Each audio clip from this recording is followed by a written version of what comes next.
There's an old story about a traveler who stopped in a small town while on a long journey, where he joined a group of townsfolk sitting on the porch outside the general store. Depending on who's telling the tale, it's set in Vermont or New Hampshire, Iowa or Nebraska, and it generally involves curmudgeonly old men, since they're statistically more likely to have the time and temperament to sit idly outside a store for hours on end.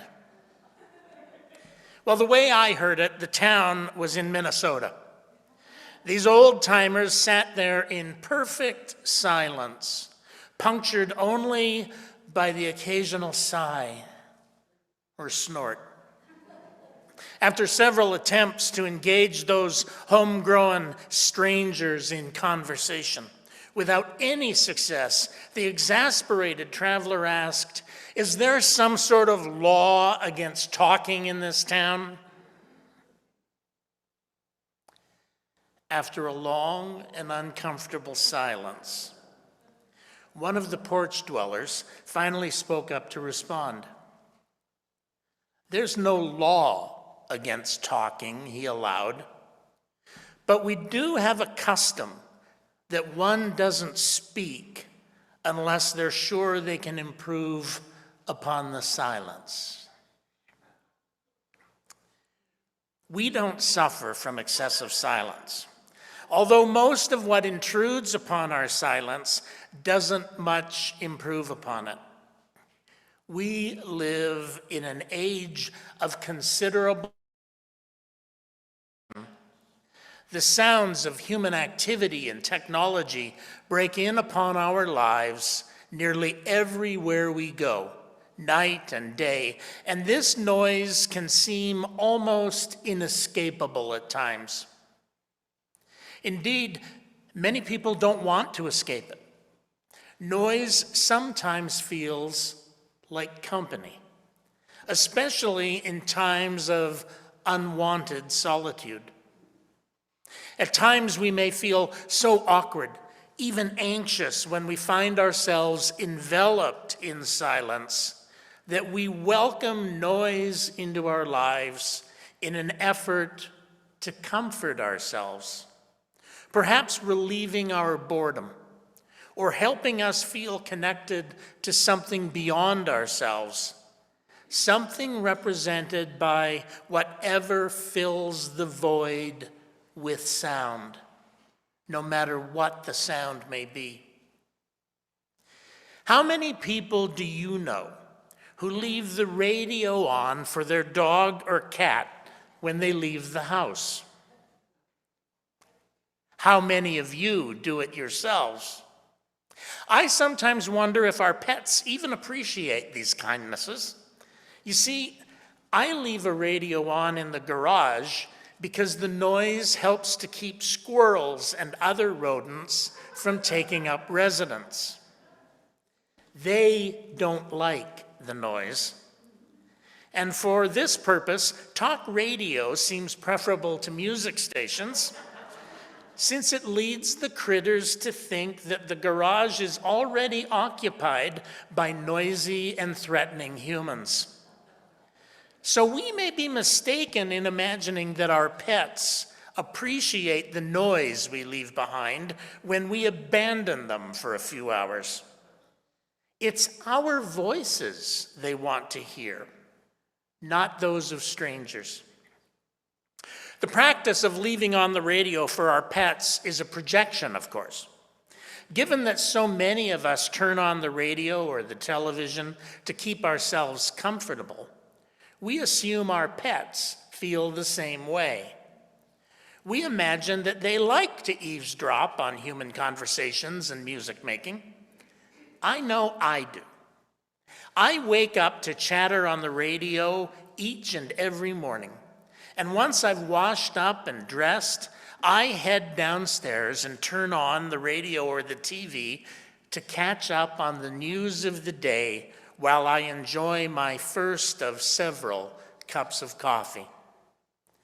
Many days, I don't turn it off unless I have an online meeting scheduled, in which case the background noise is a distraction. Besides, I don't always want others to know what it is that I'm listening to. Otherwise, it's company. I used to laugh at my mother for talking about broadcasting personalities as if they were on a first-name basis. It was a long time before I realized that when she talked about Larry, it was Larry King, not someone down the street. But after all my years of working from home, I get it. On a quiet day in my home office, they're company, even if they never listen to a single word I have to say. And sometimes I'm yelling right back at them while they speak. It's easy to forget that the noise-making technologies we have at our disposal haven't been around all that long. I recently saw a map purporting to show the year in which each European country got its first regular television station.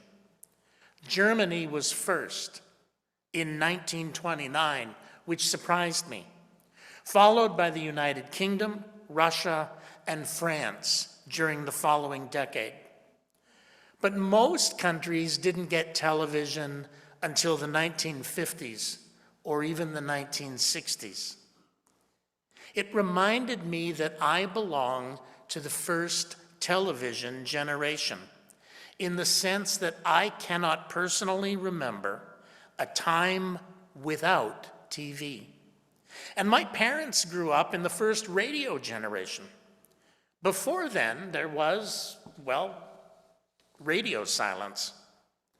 A century ago, which is the blink of an eye in the long sweep of history, the electronically amplified noise that surrounds us today simply didn't exist, although the telephone was already an established electronic intrusion. With the flick of a switch, the turn of a knob, or the push of a button, we can now surround ourselves with bright light and loud noise.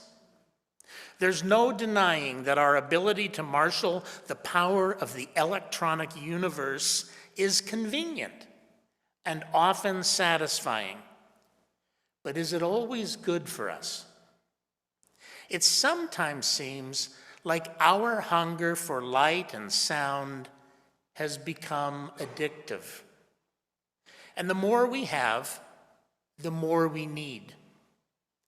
Even though people profess to feel overwhelmed and overly busy, many willingly embrace overstimulation in their lives, choosing sound over silence, stimulation over stillness, and commotion over calm. The pace of life has become faster and brighter and noisier than it has ever been. Is it really any wonder then that people are more frazzled and anxious than ever before? Add the internet and social media, and soon you will discover that places of solitude are increasingly hard to find.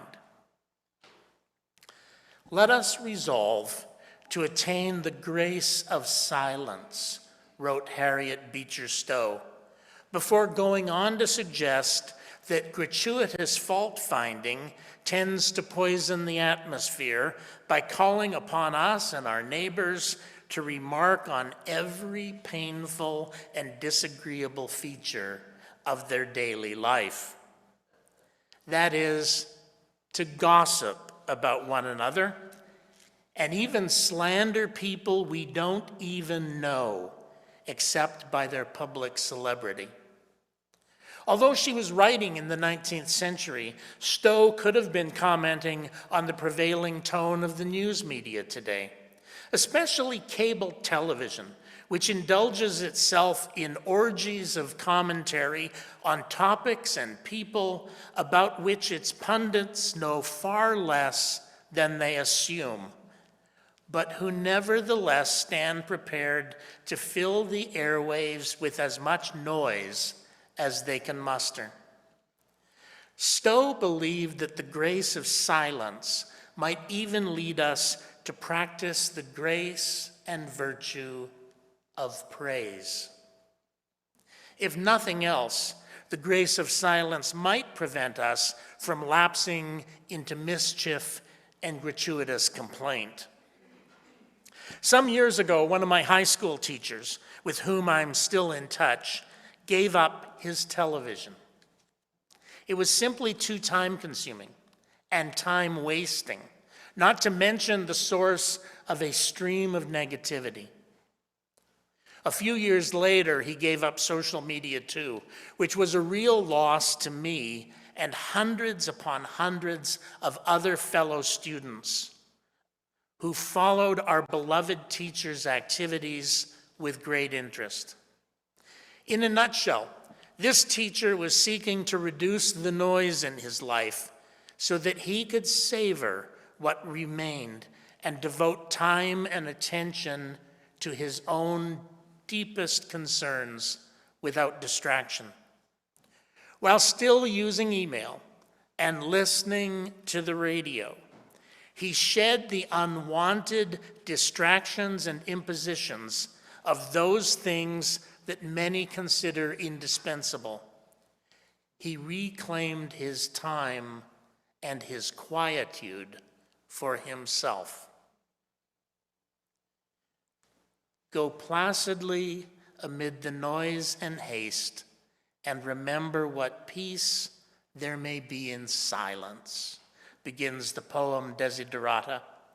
Many of you can likely recite it from beginning to end by heart. However widely known these words may be, they are lost on many. The noise and haste consumes our consciousness, and the peace of silence eludes us. I sometimes think that it's our work ethic that gets in the way. We imagine that if we're not busy doing things, hearing things, saying things, then we're somehow not living. When I served as a hospital chaplain as part of my ministerial training, I would often enter a patient's room and launch into conversation vigorously, often decidedly one-sided. And if a patient failed to respond, I would talk even more.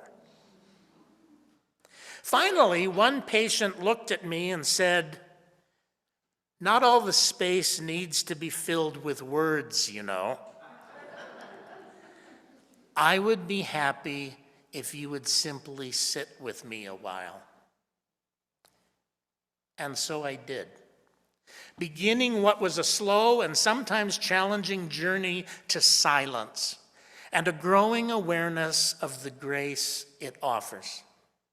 In fact, I came to realize that it's precisely those we are closest to with whom we spend the most time in silence, generating silent, unspeakable memories that we cherish. A friend who can be silent with us in a moment of despair or confusion, who can stay with us in an hour of grief and bereavement, who can tolerate not knowing, not curing, not healing, and face us with the reality of our powerlessness, that is the friend who cares, wrote Henry Nouwen in his classic volume, The Wounded Healer. The spaces between us and among us needn't always be filled with words. I even pondered just standing here for 20 minutes this morning without saying a word in order to make my point. It would have been like one of those avant-garde paintings that are one roller stroke here, another roller stroke there, and a third roller stroke for good measure, and we're expected to stand in front of the painting for hours on end, seeking to discern what its meaning is. So I thought about doing that as a sort of performance art sermon, but that would have been too painful for all of us and too clever by half. Perhaps you could just make the sermon shorter than usual, a voice in my head whispered, or was it a voice from someone else in the house, until I concluded that fewer words would undermine the delicious irony of a long discourse on silence. The noise that surrounds us and the endless stream of words uttered in our direction or simply overheard because we cannot avoid them is exhausting. So is the busyness that invades our solitude, demanding that we do ever more in order to be real. The countless volumes on time management counsel us to be more efficient so that we might do even more, make even more noise, instead of urging us to use our reclaimed time to do nothing, to sit in silence, to gaze out upon the world and simply savor it because it's beautiful. This is why I consider the second Secretary General of the United Nations to have been a genius, a prophet, whose message was to find the restorative stillness that we need in order to ground ourselves in an increasingly frantic world. I somehow imagine that Dag Hammarskjöld probably would have tried to solve conflicts by simply making people sit in the room together silently and to bear it, without offering a word of complaint or criticism to one another.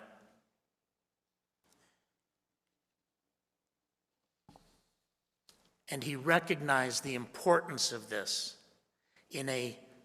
when radio was still young, television was in its infancy, and the World Wide Web was unimaginable. We all have within us a center of stillness surrounded by silence, reflected Dag Hammarskjöld on the dedication of the meditation room at the headquarters of the United Nations. He believed that in the place where the nations of the world gathered to debate the great issues of the day, there should be at least one room dedicated to silence in the outward sense and stillness in the inner sense. We need such spaces in our individual lives too, where we can attain inner calm through what Harriet Beecher Stowe called the grace of silence. Where is your meditation room? Where do you find the stillness wrapped in silence that allows you to relax and reflect? Who among your companions can sit with you, agreed that one needn't speak unless their words are certain to improve the silence?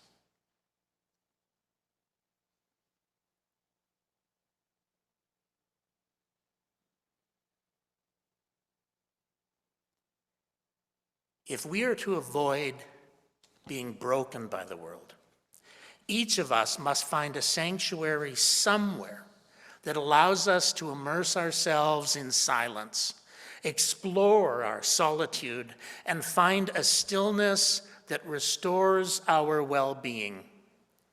Silence is the universal refuge, the sequel to all dull discourses, including this morning's, and all foolish acts.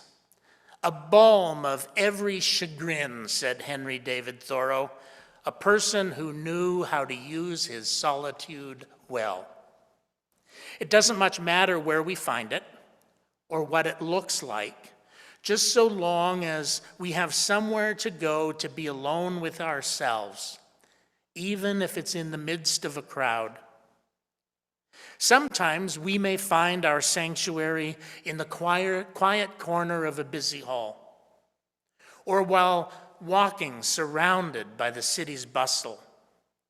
Other times we may find it in the far reaches of a local park or a hidden place, a secret garden known only to us. Sometimes it's time rather than a place, which we have entirely to ourselves. At times, in the silence of the night and in rare and lonely moments, I come upon a sort of communion of myself and something great that is not myself, intuited H.G. Wells.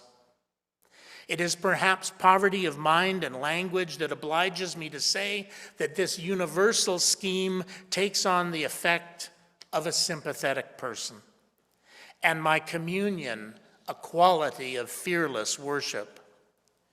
These moments happen, and they are the supreme fact of religious life to me, he added.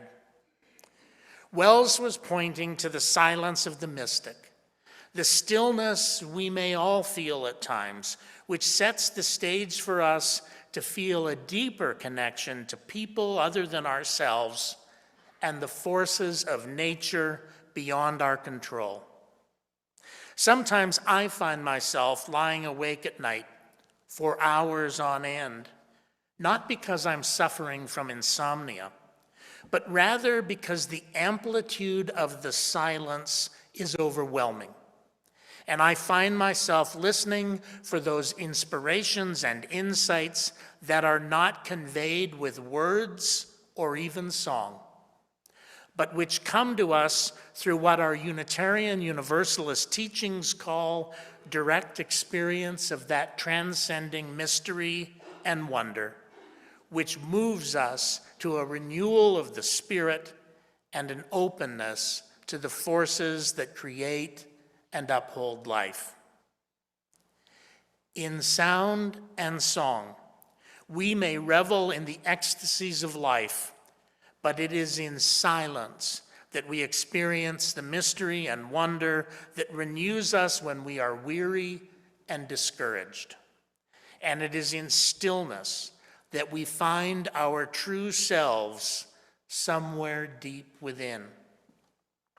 There is a grace in silence, and that grace is available to us when we still our tongues, close our ears, and immerse ourselves in the wholesome solitude that allows us to catch our breath and listen to our hearts. Our closing hymn is number 134, Our World is One World.